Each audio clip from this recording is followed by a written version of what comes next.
Je pense que c'est important de voir quelles sont les dimensions. Il y a peut-être des best practices là-dedans, les dimensions de ces NEL, on va consacrer cette expression. On est aussi une grosse vingtaine, je vais 34 bulletins de paye ce mois-ci, mais c'est un peu particulier, on est 24 salariés temps plein sur OVNI. C'est un tiers de journalistes, un tiers de développeurs et un tiers de designers. Là aussi, je pense que dans cette expérience-là, ça raconte quelque chose d'une réponse originale, hein, c'est pas le Graal, hein, c'est pas la réponse absolue.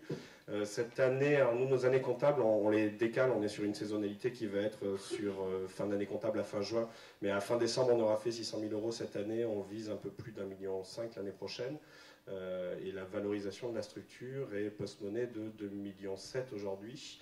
En termes d'audience, on a passé le cap des 250 000 visiteurs uniques quand on a eu le prix d'excellence générale en journalisme de l'ONA il y a 1 mois et demi.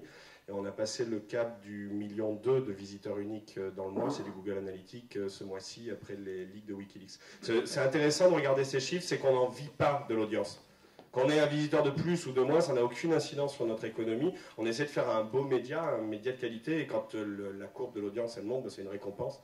Mais c'est intéressant d'arriver à se positionner. Au moment de la sortie des leaks irakiens, c'est vous qui aviez identifié cette information et qui l'aviez tweeté, on avait fait un peu plus de 2 fois l'audience du Monde.fr ce jour-là, sans avoir la base de données.